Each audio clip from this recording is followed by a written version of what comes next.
Hey everybody, Hoosier Jedi here with another review for you. This time I'm talking episode 4 of season 2 of Star Wars Rebels called Brothers of the Broken Horn.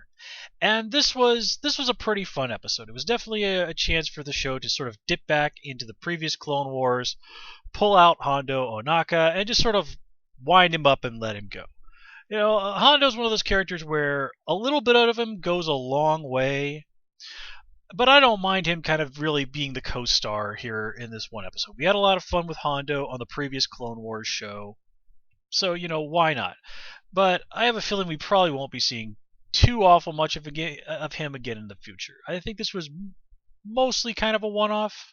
Again, not saying we'll never see him again, but this kind of does feel like they're sort of dovetailing Hondo's story here. And it's really kind of a case of how the mighty have fallen. I mean, Hondo said his gang got wiped out by the Empire, and now Hondo's an old guy with just his clothes on his back and his wits.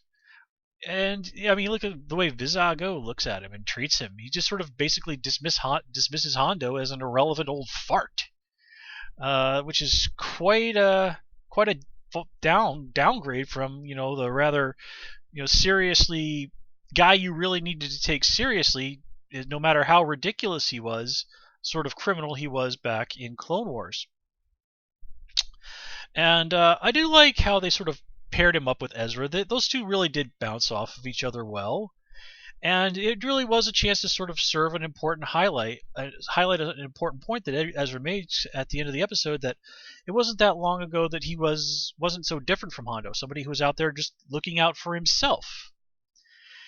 And just Hondo is a great character to have other characters bounce off of. I mean, he was really great to have Obi-Wan Kenobi bounce off of, and Hondo even kind of regarded him as a friend. And it would have been very interesting to sort of see Ezra sort of press Hondo for a little bit more information about what the Jedi back in the day were like. Kanan, for obvious reasons, doesn't particularly like to talk about it. Rex is obviously quite a bit more open to telling stories about the Jedi, but he's got that soldier's perspective. Hondo is somebody who is kind of in a lot of ways cut from similar cloth to Ezra, just because of their backgrounds. So I think if they'd really been time for them to sit down and talk about it, Hondo could have really offered Ezra some very interesting insights into what he knew of the Jedi back during the Clone Wars. But it was not to be. And I just want to take a moment. Does anyone else, was it just me, or when I was watching this episode, those robots they have on Vizago's ship, man, those look like something out of a Miyazaki movie. Now, I'm not the biggest Miyazaki guy in the world, but I swear there's some robot in a Miyazaki movie that looks an awful lot like those things. Or maybe my new shirt is perhaps on a little too tight. It's not on a little too tight. It actually fits me quite well. In fact, I was a little not so sure about this whole half turtleneck thing, but this is growing on me. It could be a new look for me. Yeah, I'm actually being serious there. But my questionable fashion choices aside, let's press on. It was also sort of nice to use that continuity of Ezra owing Vizago a favor, but Ezra does play it pretty smart. He's like, basically, he was like, "Hey, I agreed to repay you my favor by getting your ship back. I never said anything about giving you those generators back." Which I gotta give Ezra some credit for that. That was a good one. But yeah, as I said, this is really just kind of the episode to let Hondo go wild and see Ezra deal with him. And I mean, on that front, it succeeded. It was quite a lot of fun, and it was certainly hard not to imagine, like, man, a pirate Jedi, that would actually be really cool. But I suppose that will perhaps be something they save for the comics. Which the Marvel Comics Star Wars, the new Marvel Star Wars books from Marvel Comics that have been coming out lately, I've checked some of them out, and they're pretty good.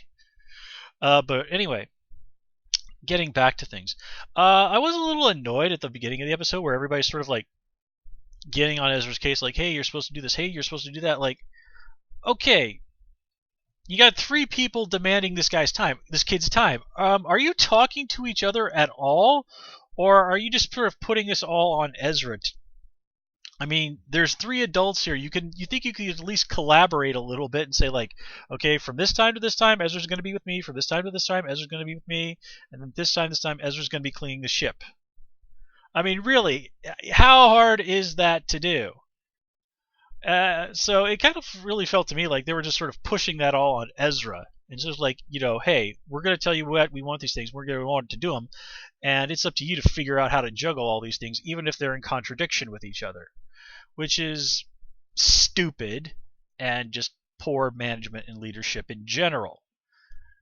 I mean, especially a guy like Rex, who's like former military, you'd think that he would really be the guy who would be, okay, let's sit down and make a schedule. Wow, I'm really, really bad at a New Zealand accent. Well, perhaps I should stick to my terrible Peter Capaldi impressions, which I will not subject you to here. Let's see. Anything else?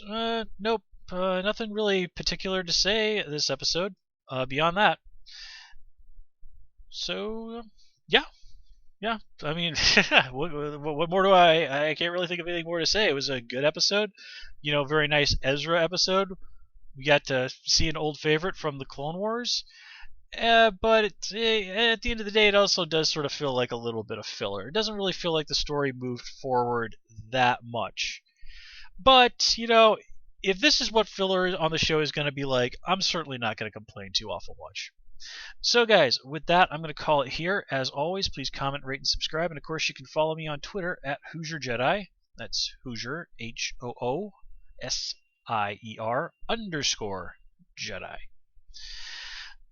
For those of you who might not be familiar with that word, Hoosier is what people from Indiana are called, and that's originally where I'm from.